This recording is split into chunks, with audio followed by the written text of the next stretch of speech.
News 18 digital ಕಂಟೆಂಟ್ಗೆ ಸ್ವಾಗತ. ನಾನು ದಿನೇಶ್ ದೊಡ್ಡಮನೆ. Indian premier league ಆವೃತ್ತಿಯ ಲೀಗ್ ಪಂದ್ಯಾವಳಿಗಳು ಮುಕ್ತಾಯಗೊಂಡಿದ್ದು, ಇನ್ನು ಪ್ಲೇ ಆಫ್ ಮತ್ತು ಫೈನಲ್ ಪಂದ್ಯಗಳು ಮಾತ್ರ ಬಾಕಿ ಉಳಿದಿವೆ. ಪ್ಲೇ ಆಫ್ ಪಂದ್ಯಗಳು ಇದೇ ಮೇ 29ನೇ ತಾರೀಕಿನಿಂದ ಆರಂಭವಾಗಲಿದ್ದು, ಫೈನಲ್ ಪಂದ್ಯಾವಳಿ ಜೂನ್ 3ನೇ ತಾರೀಕು ಅಹಮದಾಬಾದ್ನ ನರೇಂದ್ರ ಮೋದಿ ಕ್ರೀಡಾಂಗಣದಲ್ಲಿ ನಡೆಯಲಿದೆ. ಈ ಒಂದು ಕ್ರೀಡಾಂಗಣದಲ್ಲಿ ಕೇವಲ ಇಂಡಿಯನ್ ಪ್ರೀಮಿಯರ್ ಲೀಗ್ನ ಫೈನಲ್ ಪಂದ್ಯ ಮಾತ್ರ ಆಗಿರುವುದಿಲ್ಲ, ಬದಲಾಗಿ ಇದು ಭಾರತೀಯ ಸೇನೆಗೆ ಒಂದು ರೀತಿಯಂತಹ ಗೌರವ ಸಮರ್ಪಣೆಯನ್ನು ಮಾಡುವಂತಹ ಕಾರ್ಯಕ್ರಮವನ್ನು ಕೂಡ BCCI ಆಯೋಜನೆ ಮಾಡಿದೆ. ಹಾಗಿದ್ರೆ ಯಾವ ಕಾರಣಕ್ಕಾಗಿ ಭಾರತೀಯ ಸೇನೆಗೆ ಗೌರವವನ್ನು ಕೊಡಲಿಕ್ಕೆ ಈ ಒಂದು ಕಾರ್ಯಕ್ರಮವನ್ನು ವಿಶೇಷವಾಗಿ ಆಯೋಜನೆ ಮಾಡಲಾಗಿದೆ ಮತ್ತು ಇದರ ಹಿನ್ನೆಲೆ ಏನು ಎಂಬುದರಂತ ಕಂಪ್ಲೀಟ್ ಆದಂತಹ ವರದಿಯನ್ನು ಕೊಡ್ತಾ ಹೋಗ್ತೀನಿ. ಈ ವಿಡಿಯೋವನ್ನು ಕೊನೆ ತನಕ ನೋಡಿ. ಇಂಡಿಯನ್ ಪ್ರೀಮಿಯರ್ ಲೀಗ್ ಅನೇಕ ಯುವ ಕ್ರೀಡಾಪಟುಗಳನ್ನು ಗುರುತಿಸುವಂತಹ ಒಂದು ಅದ್ಭುತವಾದಂತಹ ವೇದಿಕೆಯಾಗಿದೆ. ಈಗಾಗಲೇ ಭಾರತೀಯ ಕ್ರಿಕೆಟ್ ತಂಡದಲ್ಲಿ ಅನೇಕ ಇಂಡಿಯನ್ ಪ್ರೀಮಿಯರ್ ಲೀಗ್ನಲ್ಲಿ ಮಿಂಚಿದಂತಹ ಅನೇಕ ಕ್ರೀಡಾಪಟುಗಳು ಭಾರತೀಯ ತಂಡಕ್ಕೆ ಆಯ್ಕೆಯಾಗುವುದೇ ಅದಕ್ಕೆ ಸಾಕ್ಷಿ ಅಂತ ಹೇಳ್ಬೋದು. ಈ ನಡುವೆ ಇಂಡಿಯನ್ ಪ್ರೀಮಿಯರ್ ಲೀಗ್ ಫೈನಲ್ ಪಂದ್ಯಾವಳಿಯ ಸಂದರ್ಭದಲ್ಲಿ ಭಾರತೀಯ ಸೇನೆ ಅಂದ್ರೆ ನೌಕಾ ಸೇನೆ ಇರ್ಬೋದು ಮತ್ತು ವಾಯುಸೇನೆ ಮತ್ತು ಭೂಸೇನೆ, ಈ ಮೂರು ಸೇನೆಗೆ ಗೌರವ ಸಲ್ಲಿಸುವ ನಿಟ್ಟಿನಲ್ಲಿ ಈ ಮೂರು ಸೇನೆಯ ಮುಖ್ಯಸ್ಥರನ್ನ ವಿಶೇಷವಾಗಿ ಆಹ್ವಾನವನ್ನು ಕೊಡಲಾಗಿದೆ. ಅದಕ್ಕೆ ಕಾರಣ ಏನಪ್ಪಾ ಅಂತಂದ್ರೆ, ಇತ್ತೀಚೆಗೆ ಮುಕ್ತಾಯವಾದಂತಹ ಆಪರೇಷನ್ ಸಿಂಧೂರ್ ಅಂದ್ರೆ ಭಾರತ ಮತ್ತೆ ಪಾಕಿಸ್ತಾನದ ನಡುವೆ ಏನೊಂದು ಸಂಘರ್ಷ ಏರ್ಪಟ್ಟಿತ್ತು.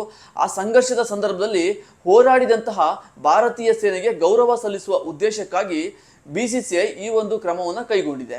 ಈ ಒಂದು ವಿಶೇಷ ಕಾರ್ಯಕ್ರಮವನ್ನು ಆಯೋಜನೆ ಮಾಡಿದೆ. ಈ ಒಂದು ಆಪರೇಷನ್ ಸಿಂಧೂರ್ ಯಾವ ಕಾರಣಕ್ಕಾಗಿ ನಡೀತು ಅಂತ ನೋಡೋದಾದ್ರೆ, ಇತ್ತೀಚೆಗೆ ಜಮ್ಮು ಕಾಶ್ಮೀರದ ಪಹಲ್ಗಾಮ್ನಲ್ಲಿರುವ ಬೈಸರನ್ ಕಣಿವೆಗೆ ಪ್ರವಾಸಕ್ಕೆ ಹೋದಂತಹ ಬರೋಬ್ಬರಿ 26 ಮಂದಿ ಭಾರತೀಯರ ಮೇಲೆ ಒಂದು ಹೀನ ಕೃತ್ಯವನ್ನು ಎಸಗುವ ಮೂಲಕ 26 ಮಂದಿ ಭಾರತೀಯರ ಸಾವಿಗೆ ಕಾರಣರಾಗಿದ್ರು. ಈ ಒಂದು ಭಯೋತ್ಪಾದನಾ ದಾಳಿಗೆ ವಿರುದ್ಧವಾಗಿ ಭಾರತ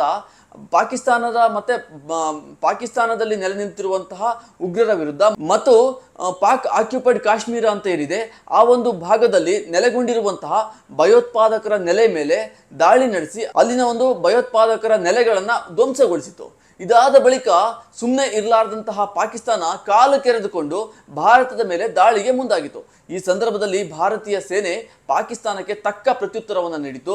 ಮಾತ್ರವಲ್ಲ, ಪಾಕಿಸ್ತಾನದ ಒಳಗೆ ನುಗ್ಗಿ ಅಲ್ಲಿರುವಂತಹ ಪಾಕಿಸ್ತಾನದ ಸೇನಾ ನೆಲೆಗಳನ್ನು ಕೂಡ ಧ್ವಂಸ ಮಾಡಿ ಬಂದಿತು. ಈ ಕಾರಣಕ್ಕಾಗಿ ಭಾರತೀಯ ಸೇನೆ ಒಂದು ಅತ್ಯುನ್ನತವಾದಂತಹ ಸೇನಾ ಕಾರ್ಯಾಚರಣೆಯನ್ನು ಯಶಸ್ವಿಯಾಗಿ ಏನು ಮುಗಿಸಿದೆ, ಈ ನಿಟ್ಟಿನಲ್ಲಿ ಆ ಸೇನೆಗೆ ಗೌರವವನ್ನು ಸಮರ್ಪಣೆ ಮಾಡುವ ಉದ್ದೇಶಕ್ಕಾಗಿ ಈ ಒಂದು IPLನ ಫೈನಲ್ ಪಂದ್ಯಾವಳಿಯನ್ನ ಬಳಸಿಕೊಳ್ಳಿಕ್ಕೆ BCCI ಮುಂದಾಗಿದೆ. ಆ ಕಾರಣಕ್ಕಾಗಿಯೇ BCCIನ ಕಾರ್ಯದರ್ಶಿಯಾದಂತಹ ದೇವಜಿತ್ ಸೈಕಿಯಾ ಅವರು ಒಂದು ವಿಶೇಷವಾದಂತಹ ಘೋಷಣೆಯನ್ನ ಮಾಡಿದ್ದಾರೆ.